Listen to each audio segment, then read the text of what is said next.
I just about got it now. So the volume, Mom, how you doing? Hey. Dad, Pops, how you doing? Good. Okay, so I can hear. I see the meters are jumping pretty good. I just wanted to invite y'all here because, you know, I'm your only child together, and I wanted to share my love and appreciation for y'all while I have, while you all have breath in you and while I have breath in me. You know how they say, give people their flowers while they're alive. Yeah.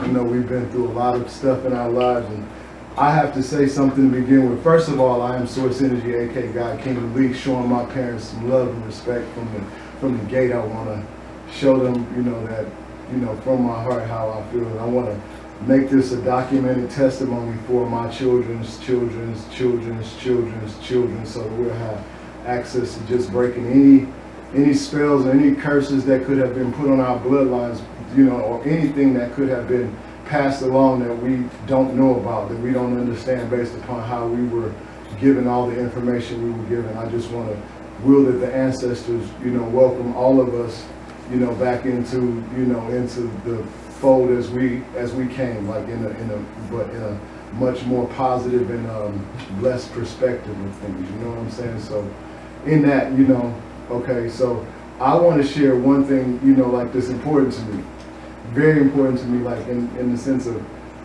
understanding, God, the universe, the laws of attraction and all that. Before I had any understanding of anything, I have to say that, when you don't have a clue of who God is and your parents are in your life, and that's who God is to you, you know what I'm saying? And for the first, I know 8 to 10 years, my parents were actually together. They ended up separating and divorcing when I was 13, 14.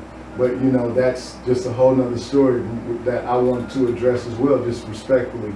In this sense, though, I want to say, the laws of attraction work, because I'm going to tell y'all something, as a human being, as a grown human being, being 54 years old, and knowing how I felt at 6, 7, 8, 9, 10, my young age that I remember very vividly. And the love that my father always had for me, like to start out when I was with him, I was with him all the time. He took me everywhere, he did everything, did everything, showed me so much love that it would be I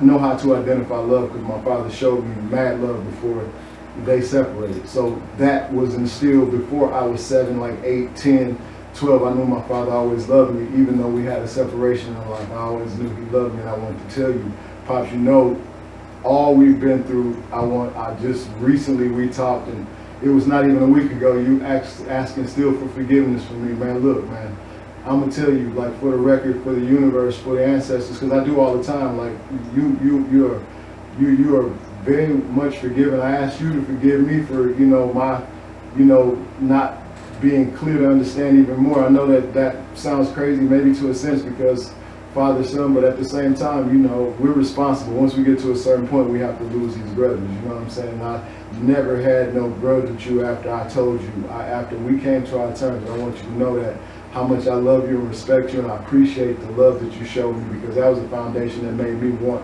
to do anything that I do for you. Like, you know what I'm saying? Everything that I do for you, because my parents, they stay with me now. I am grateful to say that I can take care of them. I can do what, I can have them with me, because this is the laws working. I wanted this. Even when they divorced, I'm like, I just want my parents. And they both had relationships that my stepfather, who was really like a father, because he told me to make sure that I get a good relationship with my father. He said that he met my father, he knew my father meant me well, and he wanted me to make sure, no matter what, I got that relationship together. And I respected the man so much, because he actually was an elder to my mom, elder to me, and he just came at the right time, and he took the hate away. He took the anger away from when my father wasn't around and I didn't get the opportunity to see him. And it's not the same in one sense, but I'm grateful because I had something. And if I didn't have nothing, I did a lot. Don't get it twisted. I went through a lot, but I put myself through that. It was way in my 20s when I started getting all kind of stuff going on. So it can't be put on my parents. And I just wanted to say, regardless they separated, I got them back. And that was a wish for me. Like, I was willing that. I used to imagine that one day, I didn't know it was going to be 50 years, 40 years. 40 years later, but it's all good because to me, the objective is met. I get to see them in a better relationship than they have been. Like before, they wouldn't communicate, they wasn't gonna sit beside each other, they wasn't gonna be none of that. You know what I'm saying? But we've grown up spiritually, we've grown past some things, you know, we've really dealt with some personal things that the average family just probably couldn't deal with. But I'm so grateful because my mom and dad here. And I want to say to my mom told me something I remember strong when I was like 4 years old. I think it had to be like 4 because I remember moving fast. I remember, one thing I want to bring up before I say that is thank you again, Pops, because when I was younger, this man saved me. I got electrocuted. I was very, very intrigued by electricity and messing with wires and stuff. I used to see my mom like fix cords on stuff, so I tried it. I cut a radio cord in half and I put it back together, but I didn't tape it. And I left it, you know, on the floor, and I actually fell asleep in some kind of way. It got wrapped up in my arm, and I was being electrocuted. This man ran in, he heard me, he separated me from that. But during that time, I had some kind of experience, and I started having imaginary friends. And that's like, you know, that's a whole different thing too. But I never really, people that know me know that, but you know, it's a deep thing. But I want to thank you for that. I want to thank you for all the experiences, because as I've grown up, all the things that I thought were bad, that in the time that I didn't spend, I realized that during certain times in your life, I didn't need to be around you. And in certain times of my life, you didn't need to be around me.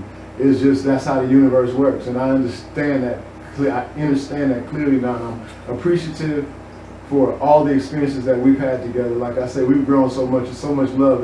And then you get to be, I have y'all with the grandchildren, okay? But Mom, this is what I want to say to you. And you know, like I told you, at that 4-year-old thing, used to read to me all fast, and I always asked why. I never took no for an answer, and I'm never going to. I'm grateful because when you told me I could do anything, I set my mind to it. That was God speaking to me. That was God is speaking to me. So, you know, so all the experiences after that, I never meant to be rebellious when you moved me down south, and I really didn't fit into the, you know, to all of that. I never meant to cause any issues or anything. It's just that, you know, I'm here now. I understand when you don't match up with some energy, you just have to roll with it. And since I have a family now, it makes me really clear. I understand. So it moves me like to really, really be here with you all. And no, because ever since then, you've always given me the support, even, you know, like the hard body support.